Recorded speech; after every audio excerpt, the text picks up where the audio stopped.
Hello, everyone. Thank you for joining in today. I am Narula, and we are super excited to host Rahul Bansal, who is the co-founder of Propacity. It is a real estate startup that aims to help businesses evolve, scale, and improve with the push of technology. His previous work experiences include mergers and acquisition associate at Deloitte and assistant vice president at Leverage Edu, which is an artificial intelligence marketplace that helps students with higher education and career guidance. So, Rahul, as we kickstart today's conversation, why don't you tell us about your journey as an entrepreneur and how did Propacity come into being? Sure. Himansa, really excited to be doing this, and thank you so much for the introduction. So before we start this journey, I would first want to tell the users that I am very sure that you would not have heard about a lot of prop tech companies. I think the first thing that comes into the mind when it comes to prop tech is brokerage. So for the next 30 minutes, while you go deep into this, there is a lot of notions that will get breakdown. So just enjoy the session as much as you possibly can. So coming back towards how my journey has been and how Propacity came into being. So I'll first start with who am I, where do we come from, and then how Propacity came into the picture. So we'll try to break it down into pieces. I come from a typical Banya business class family, right? And entrepreneurship is something that runs into the blood. But when it comes to traditional businesses, I never enjoyed what my family was doing and the way they were doing it, right? So this was back in school when I looked at this particular company called Flipkart, and that was like the first tech company in India that came up. And I said कि यार ये तो बहुत ही ज़्यादा exciting है, मतलब this is something that will impact so many people all across the country, and I would really want to do something similar, right? So that was the first thought that came into mind. It was back in about 2008, 2009. I was still in school. That if I want to do something, I really want to do something that impacts a lot of players all across the country. Okay, करना है तो ऐसा ही कुछ करना है. But at the same time, while entrepreneurship is something that is associated with something that's very, very cool, I wanted to look at it from a perspective ki boss, if you're an entrepreneur, it primarily means that you're creating a business and you're using tech in order to make it large.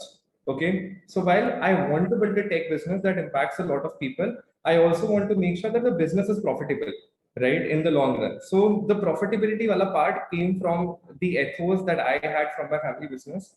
And this entire fascination of doing something that impacts a lot of people all across the country came with this new boom of tech, new boom of this entire startup ecosystem that was building up. So college happened and I started working as an intern for this particular company called Phoenix Hall. Okay, so Phoenix Hall was called Financial Expert Solutions, right? And this was like my first internship in the first year of my college. And we used to operate from this co-working space called 91 Spring Board. And in that particular point of time, co-working was a very, very new concept. Probably 91 Spring Board was one of the first co-working that came into India. And I was completely blown.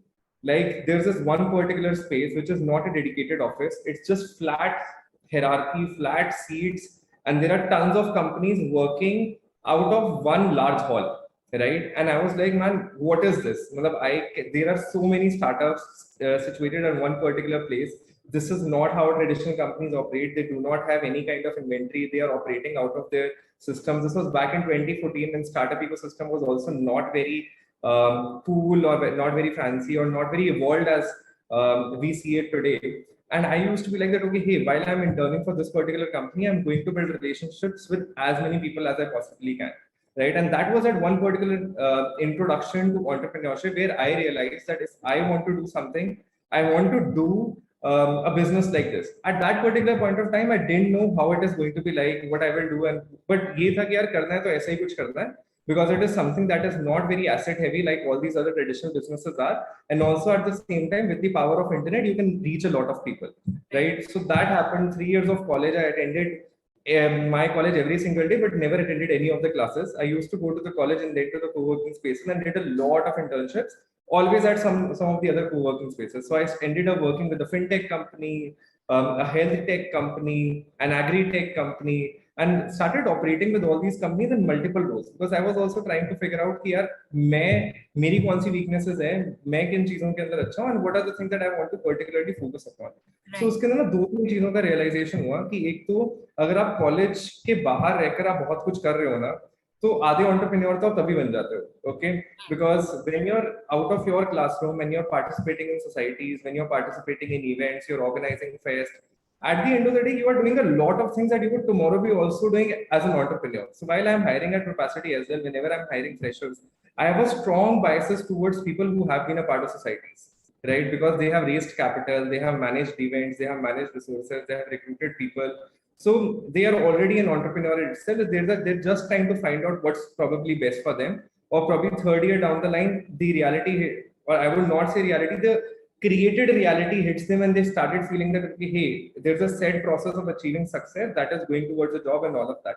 I'll come to that as well. So 3 years of that, my association with events, societies, entrepreneurship, and everything happened. And I was able to explore that, hey, one, I really like unorganized markets, right? So basically the markets which are extremely unorganized, which are penetrated by these middlemen, and there are multiple markets like that. If I want to build a business, I would really want to build it in the unorganized markets.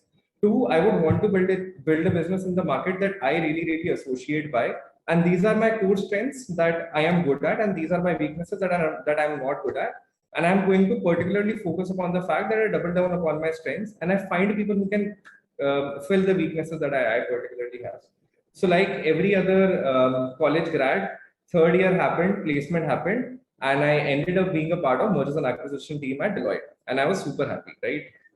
Because and at that particular point of time, I didn't realize while Deloitte has happened, and I have gone to probably one of the most creamy profiles when it comes to a big four, which is mergers and acquisition, and it is probably something that every commerce grad wants to be a part into. When I once I entered into that particular system, I realized that okay, this was not something that I'm associating with, right? Nothing to say against Deloitte because genuinely that particular organization really helped me understand how businesses are built at scale, handled at scale, right? And how you run a company which employs lakhs of people. So the structures, the processes, the excels, everything that I learned there is something that I still apply to everything that I am doing today. But I was not happy because there was not a large impact that I was creating being a part of such a large company, right? And I wanted to be a part of the system where my actions can be directly converted into something that other people are also getting impacted by, right? So 4 months into the journey, I had a great time working with a very beautiful team in the mergers and acquisition space. But I went to my manager and said that, okay, hey, thank you so much for the opportunity, but this is definitely not something that I really associate with. So probably I would want to leave the company and try to find something that is more suitable for me. Possibly working with an entrepreneur that is working in an industry that I associate by. At that particular point of time, I met Akshay Chaturvedi, who happened to be my ex-boss and one of my earliest mentors, and joined Leverage Edu. I still remember it was my notice period in Deloitte, and I met Akshay at a restaurant in Connaught Place. And I told Akshay that, okay, hey, I'm leaving this and I'm only joining this because you come here, tell me that, okay, hey, you really want to impact 1 million families all across the country. And as you say that, okay, hey, if a child's education in a family is leveled up, the entire family's life changes, right? And that was genuinely an idea that I really associated by. So yeah, the journey at Leverage started. I had a crazy 0 to 1 journey there. I was among the first few employees that became a part of that team, handled revenue, operations, marketing, and a host of other special initiatives in that particular role. Went down deep into the edtech space. 2 years into the journey, in 2019, I realized that okay, hey, I've done a 0 to 1. There are better people who can possibly do 1 to 100, and probably if I want to do a 1 to 100, I would want to do it in an industry that I have been looking at from a very long period of time, and I feel more excited by, right? So that was a time when the idea of building something in real estate came into the picture. A real estate buy, because as soon as you think about real estate, the first thing that comes into your mind, yeah, brokerage ka business hoga. They were thinking of becoming a property business, right? And the idea was similar to that, but not to become a broker, but to felicitate things in a way in which we are able to make every broker efficient. Why? So 25 years of my existence, my family has transacted a lot of real estate transactions like every middle class family in this entire country would have done. Like I'm very sure, Mimansa, your family would have also had some experience of probably renting a home, buying a home, or selling a home, and every other family has. So one thing was very clear, कि यार ये industry तो ठीक है, because the industry that I am choosing is something that a lot of people associate with. Okay. Second is, it is also a problem that a lot of people associate with, that when you're transacting real estate, your entire experience is dependent upon the broker that you're associating with, right? So if you're buying the property, then whether you're putting money in the right set of investment or not is completely dependent upon the kind of broker that you're interacting with. और अगर आप property बेच भी रहे हो तब भी completely आप डिपेंडेंट हो कि आपका ब्रोकर उसको कितने टाइम के अंदर बिकवा पा रहा है और आपको वो एक्सपीरियंस कितना स्मूथ रहेगा. तो मैंने ये रियलाइज किया कि यार पिछले 25 साल के अंदर my family has had interacted with multiple brokers, and if the investment turned out to be a good investment, then also it was a broker's recommendation. If the investment turned out to be a bad investment, then also it was a broker's recommendation. And there was very less that my family or my dad was doing. And that is not something that is only associated with my family, but every family all across the country, right? So I said, ki, boss, this is something that I would want to associate with, because I have been a part of a company which was very, very agent driven, where I have realized that good agents can create a great impact in the life of a middle class family. And the entire agent model is something that is very, very similar to real estate as well. And this is an industry that I also very closely associate with. So that was the entire idea, that we will probably want to create a layer of trust in this particular industry, in which we would want to help brokers become a more efficient version of themselves, and eventually help every family all across the country, in which they are able to find trusted brokers, and those trusted brokers can help them end to end. So that's how the idea of Propacity came into being. And I remember calling up Uday, who happened to be my co-worker, my friend, and also my co-founder in the company now, and Imran, who I told them that, okay, hey, this is something that we have to build. This is the problem that everybody associates with. And if we are able to do something like this, we would be able to impact every middle class family all across the country. And yeah, 20 or late 2019, early 2020, we started with Propacity, and that's how the journey started as an entrepreneur.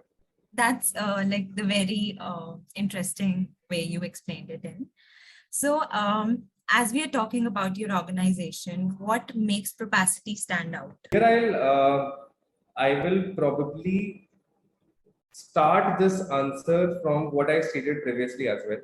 Yes. Like when it comes to real estate, right?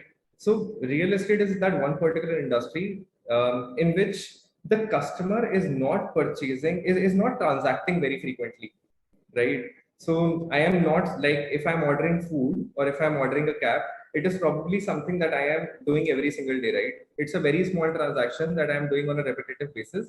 So there is not much thought that I have to put in that particular area, right? And there is not, and it is a very small transaction. So there is not something that I have to think by. There is already apps, ecosystem that are there, and I will do it. But when it comes to real estate now, it is that one particular decision that is very, very close to any family, right? Because you're investing your entire life savings. It's a high ticket size, and it is a decision that cannot go wrong, right? Now, if it is a decision that cannot go wrong, and you want to probably take the best amongst all the options available, you really want to have, now there are 3-4 aspects when you're doing a real estate transaction. One, as it is a decision that cannot go wrong, you want somebody trusted to give you trusted advices, right? Two, you want options for yourself. Like if you're buying real estate, you really want to explore as much as you possibly can before you put your entire life savings into buying real estate. If you're selling real estate, you want to probably know all the offers, have as much leverage as you possibly can, have as much offers as you possibly can, and also probably transact at the best price in the lowest possible time period, right? And now for a common man to do all of this is extremely hard, right? I'm not saying that they cannot do it, but probably the life cycle of doing this entire thing increases, and there is not a guarantee that you will be successful if you're doing this entire thing. That's where the role of a broker comes into the picture. And that is why broking has been one of the oldest industries in the entire world. Like it goes back to centuries. Okay. So the role of a broker when it comes to real estate is extremely important, be it for the buyer, be it for the seller, right?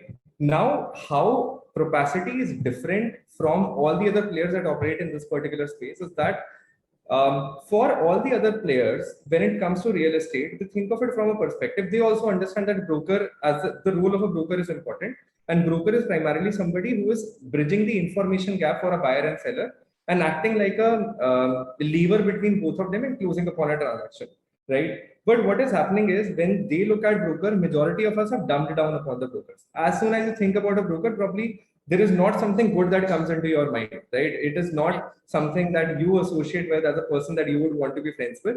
We don't think of them in that way. We think that like all the other people, अब उन्होंने दो ही चीजें करते हैं कि one, they either become a broker.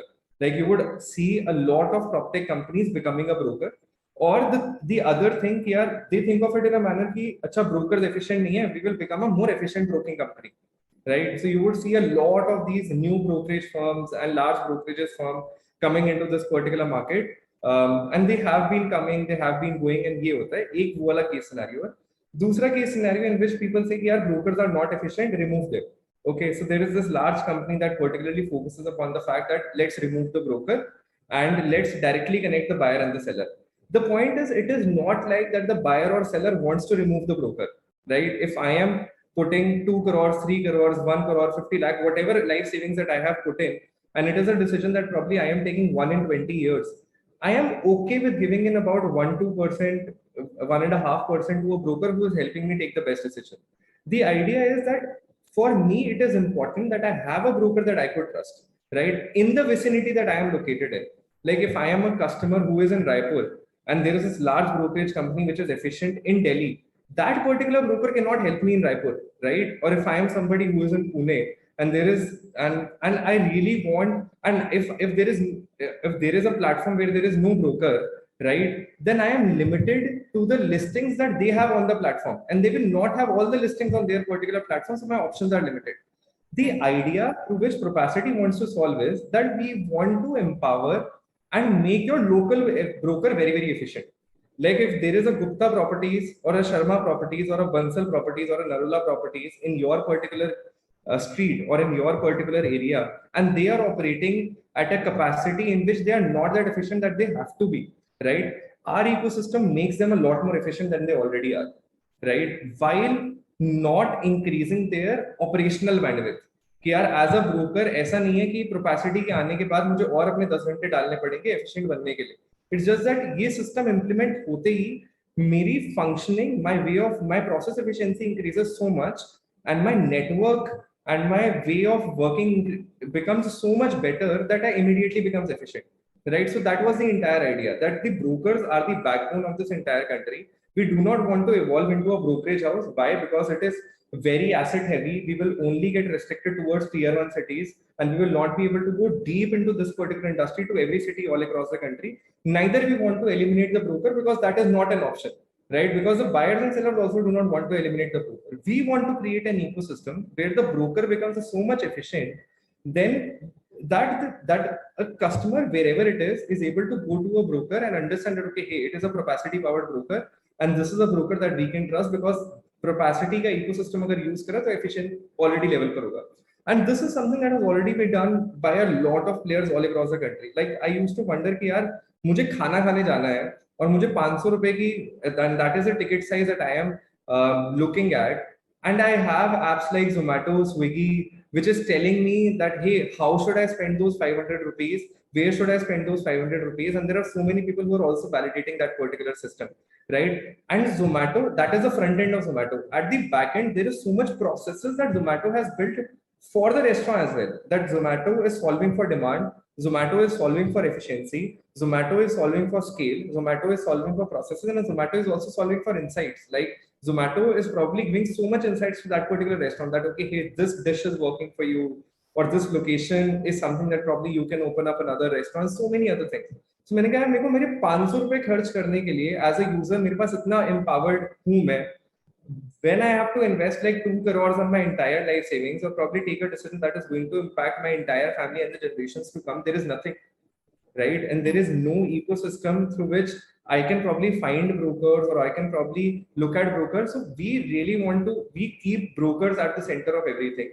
And we want to make sure that our ecosystem that helps the broker with tons of things, helps them become so damn efficient that the buyer does not have to think, or the customer or the seller doesn't have to think before going to a broker and approach a broker and say that, okay, hey, I want to do this.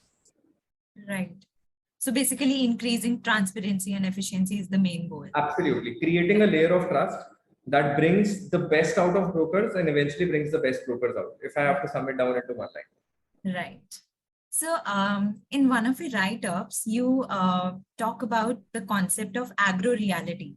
So from your perspective, like what is its future in India and how sustainable is the idea? Sure.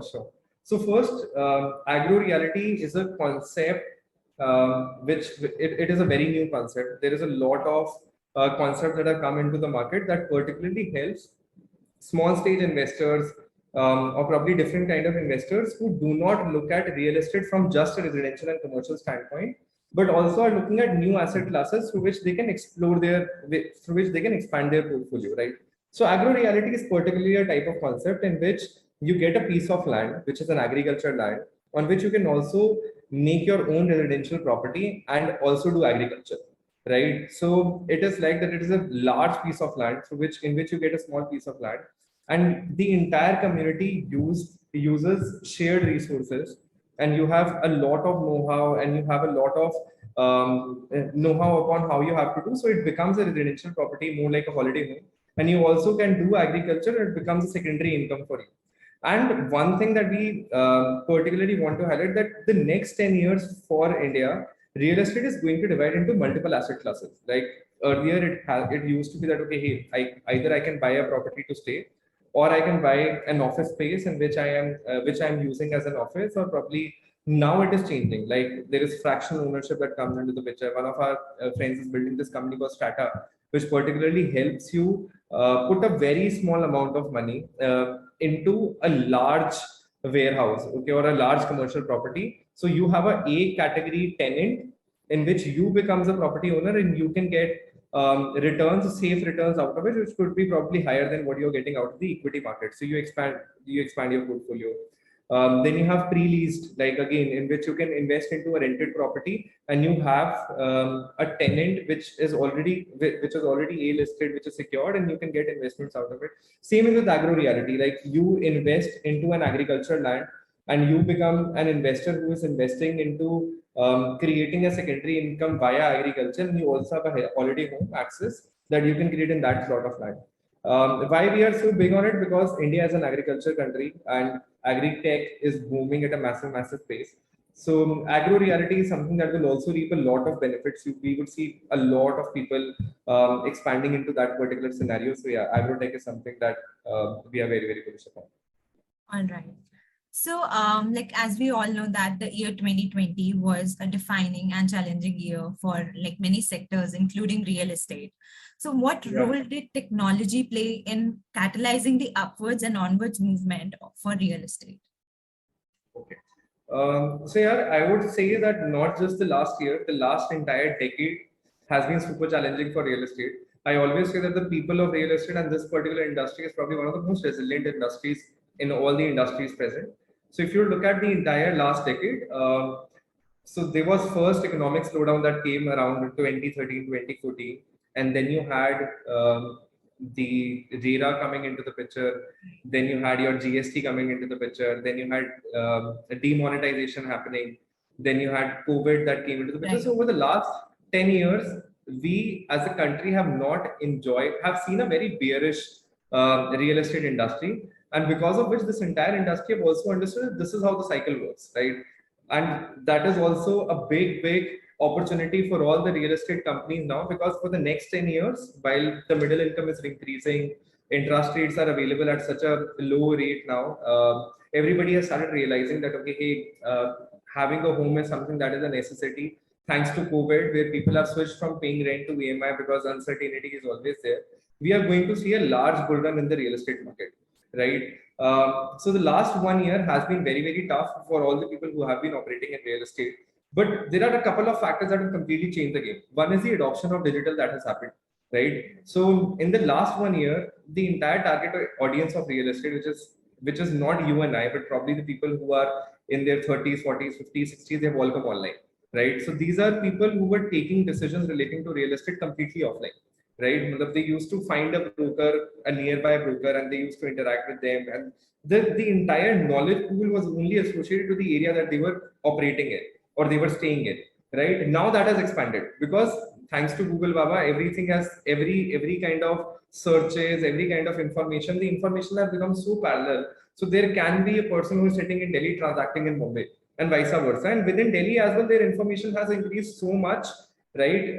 That we are standing at a decade where we are going to enjoy real estate movement to a great scale, right? So I genuinely really think that COVID has been a blessing in disguise, right? Because it really activated the real estate market towards a lot of changes, which will entirely going to change the industry for good, right? So that is how I think.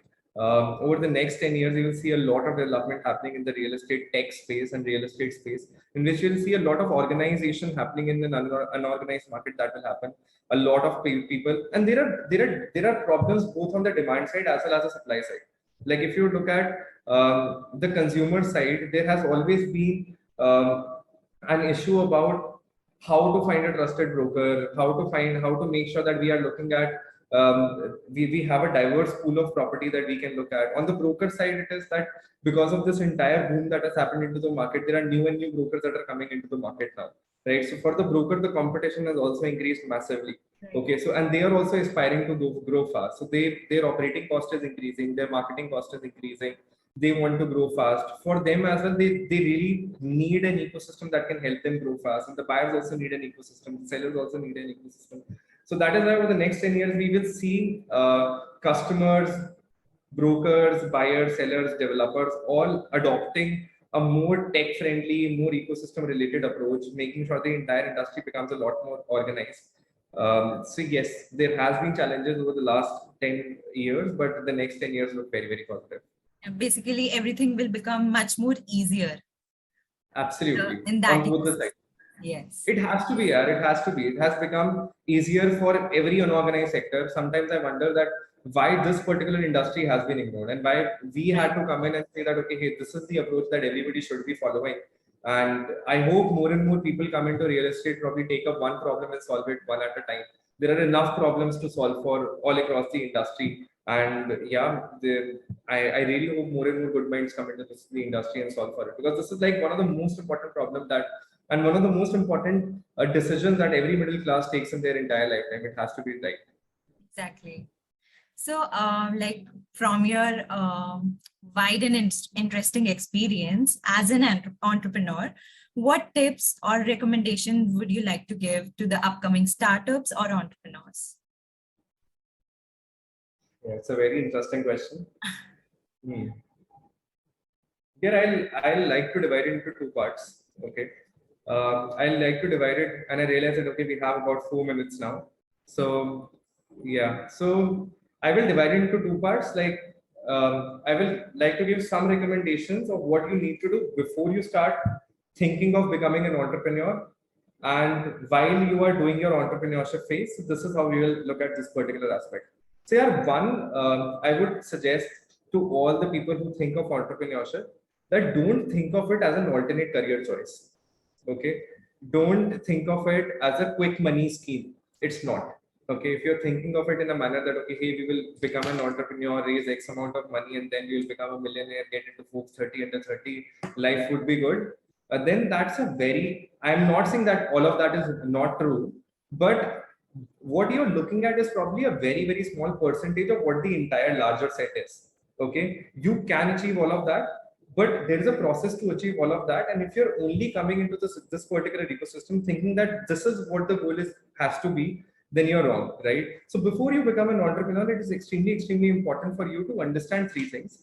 One, are you ready for it? So when it comes to are you ready for it, का मतलब ये है कि boss, are you ready to invest your 10, 15, 20 years in one particular problem, in one particular industry that you massively relate to? Like before you start with entrepreneurship, find a problem that you would really, really relate to, and you think that you can invest a longer period of time, because during the journey there will be a lot of points that you would think, why did I do this, right? And that particular point of time, your purpose, your thought of why you started in the first place is extremely, extremely important.